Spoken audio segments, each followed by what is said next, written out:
Hey guys, what is up? It is Serio Tenon here today with yet, this is kind of more of like an angry rant type video than anything. So what I wanted to do was just show you guys the deck that I decided to bring to Cali. Why did I play this? It's Hello Happy World Mocha. And I know you're thinking, hey, the last video was about Kazumi Arisa. Why are you on this? Well, the global that I wanted to play didn't come in time. I ordered it on Monday, and come Friday, it still had not shown up, even though I chose the fast shipping service. So, TCG Player sucks. Don't use it. And then, you know, people kept saying, hey, play Hello Happy World Mocha, or play Mocha. Play Mocha. Mocha's good. Mocha sucks. Let me just tell you that right now. Went 1-2. Don't really care.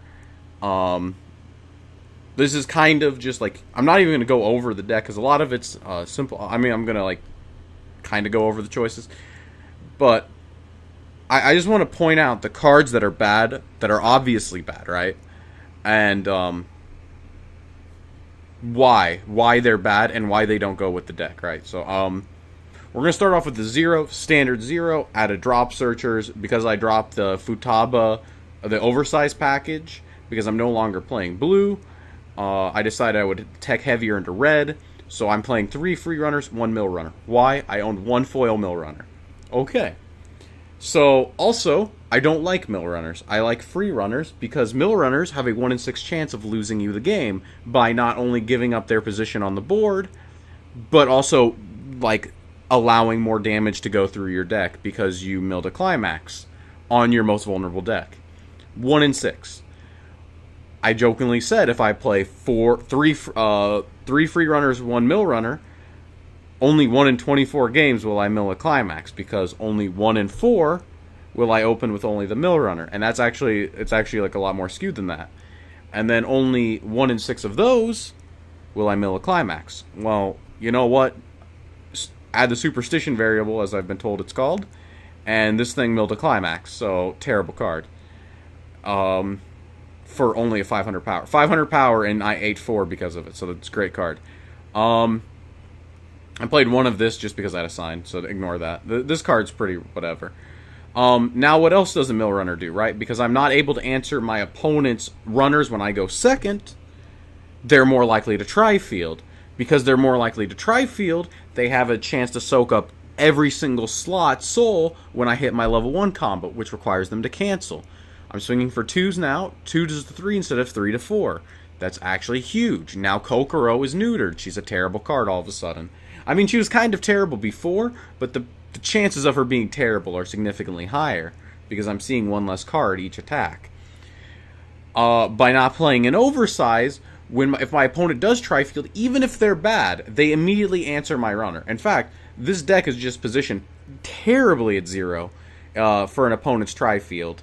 Because you will lose every single lane on a tri-field, basically. Or most tri-fields. Especially if they're back behind a power climax. Like a global power climax.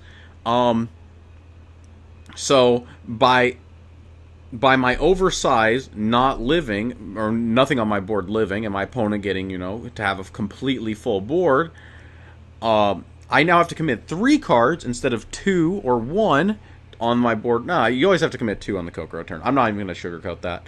But sometimes you can shove a card into the back row. So, I have to commit 2 to 3. I have to commit 3 cards now. Like, it's 100% guaranteed that when I hit level 1, I now have to commit 3 cards versus 2 cards.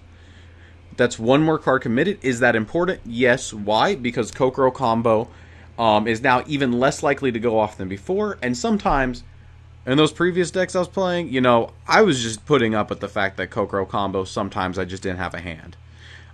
Because my level 0 was about maintaining hand, having a slow 0, and then, like, if Kokoro combo failed, I would get a second turn of it, and then I would probably be in the game. Like, usually, if Kokoro combo failed twice, it was terrible. But once, it was fine. This deck, you cannot miss it once, and it is set up to miss it every single time. So, you know, standard level 1, you're only playing this, and this at level 2. This answers early plays and denies reverses. It's a nice card. I liked it. It gave you stock to then use with this before using your stock soul. All in all, pretty good card. This doesn't heal you in time sometimes, so I played one of this. I was playing two of this and none of this. But then I died once at 3-6, and I said, no, that's not going to happen in a tournament. I'm going to play one of this just in case. Two of this, because stock swap is good. And now, on to why Mocha's bad, right? So, also gold bar synergy, like I said, if you're more likely to miss this now.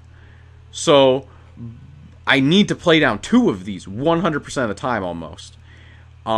It's more important than ever before, and gold bar doesn't get me this, so it's nearly impossible. It's nearly impossible to get off double Kokoro because of the structure of the deck, and because this trigger does not turn into this.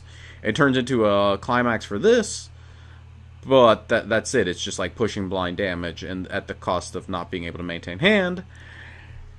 I did not like the gold bar trigger, basically. Pants is better trigger. Now, why Mocha's bad? So, Kokoro combo, at least in the context of Kokoro combo, let's imagine that this trigger wasn't the problem, right? Let's imagine that you're having a normal game. Kokoro combo, when it is actually happening, is, I believe, the strongest level 1 combo in the entire... in Bang Dream. I'm not going to say the entire game, but definitely within Bang Dream, when it's going off. I understand it's inconsistent. I understand all of the arguments against it. But you get 4 stock a turn. You have the ability to pay out the stock that you need. Tons of free mill. Constant recursion. You only need to field 2 of these, and then you salvage the 2 that died the turn before.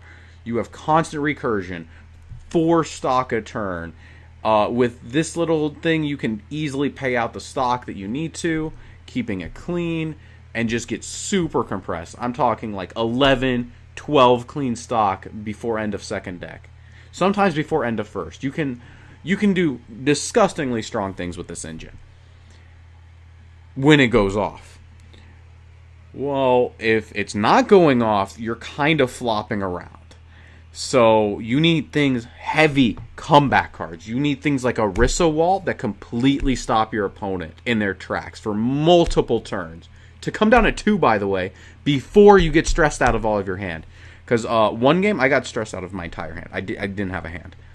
But you need something that either come down and just stay on board, or something like Yukina that can just steal the game. Like, just by themselves, come down, hit the board, and deal like a level of damage by themselves, or like 4 to 5 damage, just like the big comeback numbers. Because if this card's failing, then you probably don't have a hand, and you're starting to like actually just like, you're starting to fall behind, right? You need that comeback. You need either Yukina to like come in and like grab the game back, or you need a Rissa to slow the game down and put it more in your favor. So yeah, that's what I think. This card, this does nothing. This is good for only securing games that are even, or where you're ahead. If you are actually trying to like come back, this card does nothing. You're gonna stick maybe 6 damage. You're definitely not sticking 9. With soul triggers, you might get 8. That's really pushing it though. That's because, like, every climax you remove, you're now swinging for, like, that's one additional unknown variable. And on a compressed deck, that's, like, just terrible. So, like, it's better to swing 3-3-3. In that case, that might only be 6 damage. So you might not get the damage you need. So, yeah, I hate this card. I don't think it gets you back in the game. I like this card. And I hate runners. I runners without oversizes. Let me put that in, because Gurren Lagann, P5, other sets that have runners and oversizes and play them both. That's great. It's great. And in fact, you can probably run oversize or runner Futaba and Bang Dream as well, if you can find the space at 0. The problem is, I was playing Hello Happy World. There's a lot of slots that go into tech. You give up board too easily. Just all in all, this is anti-synergy at its finest, and that's what I really wanted to go over in this video. I think I'll do a quick tournament report Only played 3 rounds that really mattered in Cali. Round 1 against a Bang Dream Yukina player. Standard game. Kind of actually the deck wasn't pooping the bed. I lost the die roll. And he got down to like 12 clean stock. Or he had 1 climax and 12 stock. And then he had an 11 card deck with, I believe, 4 climaxes in it. I stock swapped him. Game. Game 2 was against a new Love Live Sunshine player. He was playing like Azure Heart. It was like set 1 Love Live Sunshine. So don't think this guy was playing meta. He had upside down. He didn't know that he was supposed to sleeve his climaxes a certain way because they're sideways instead of upside, like the right side. And you know, when I see people with upside down climaxes and that are clearly struggling with the game a little bit, I just assume like my deck that I've brought is going to be good enough to like, you know, win those games. No, it wasn't. No, this deck sucks. I go Mill Runner. Remember, 1 in 24. I play 1 of this, 3 of this, open this, put it down. After going second, answer his like 500 power. It was like something. I think he put like a Brainstorm in the front row, like the yellow one. I kill it. He feels a card that like pumps another one on attack or something, and then like a card that was like just, it was gonna be 3K. It was gonna be 500 over this. So I go to run. I mill a climax. He swings like 4 or something. I don't even remember. I think it was like 3 or 4. It was a lot. And then he got another Soul Trigger. I remember eating 5 that turn, 5 or 6 that turn, and this dying, which was great because now I have to commit more cards to the board. And I lost myself a turn at 0 that could have been used to accrue resources that I needed for the Kokoro combo. No, didn't get it because this Mill Runner is absolutely the worst card in the game. When a Mill Runner misses, I believe it is actually the most detrimental thing in the game. So, I believe it's one of those cards that hurts more than it can. Like, it can help a lot, but it also just hurts more than it should.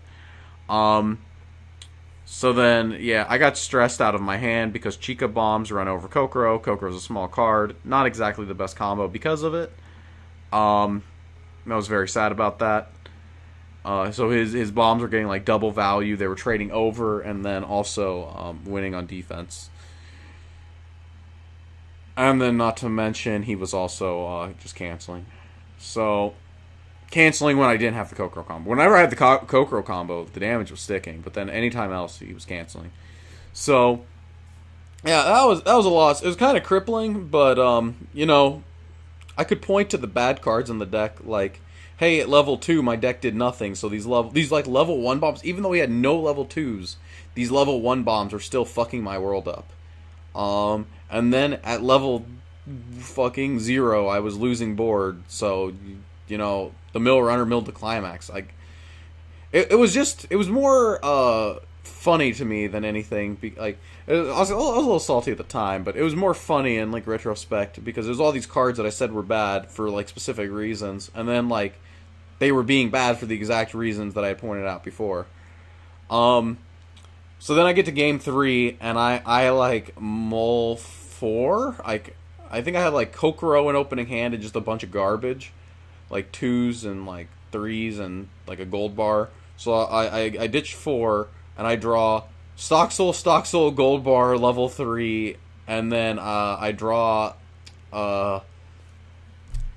Karu, and then I clock draw, and I forget what I had, but then I go, oh shit, I don't want this guy to see me like ditch another Gold Bar off this Karu, because like, I'll get fucked. So, but he only had a Brainstorm in the front row, I think. So I go Karu, discard 4. I found a Kokoro, but I also milled a Gold Bar. And I'm like, that's 5 out. But, you know, I have double Kokoro in hand, so I'm probably going to get shot to 1. My card's going to die. It's like kind of whatever. My opponent, being the very good 1-1 at round 3 type of player, like, kind of looks at the board for a second, goes drop search into, I think it was like Violent Ripple's Levy or something, and then played a level 0 bomb. And I'm like, interesting. This man's tri-fielding in response to me killing his Brainstorm. And and then he slams a blank climax, and I am just very confused because I haven't shown the 3 climaxes in my hand. He's seeing 2 in drop, and this is the most aggressive play. By the way, this is like green stock soul, wind AOT. It's like the air and Titan thing, and like the stock charge thing. I don't know. It was not a way he could maintain hand.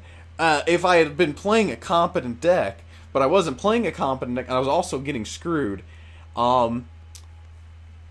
So I had too much damage, got too far behind, didn't have a good level 2 game, didn't have a level 3 that could get me back in the game, lost.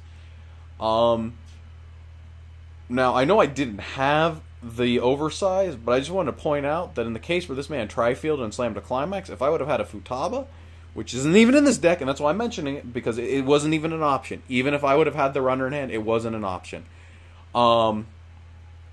If I would have had a Futaba, it would have lived. I would have committed 1 less card to the board on my Kokoro turn, and he would have probably crashed, so that would have been an open slot. My Kokoro combo would have probably went off. Or I would have had a better chance of going off. Instead, he had 3 lanes soaking up soul damage. I had lost all my cards. Yeah, and he like that momentum, that momentum right there, like threw it in his favor. So yeah, that was it. It was 1-2. You know, it was over. Not really much else to say. Just wanted, to point out the anti-synergies in this deck. Say why runners by themselves are bad. This deck is too heavily teched into utility. So instead of here's a good deck, here's just an example of a bad deck. Let me know if you like this video, and so I could do more bad decks. I test a lot of things, and sometimes something's bad, and it's just like why is it bad, and you just got to dig into it. Or just let me know if you'd rather just see like more refined decks that I've actually polished up past this. But until next time, this is Serotonin signing out.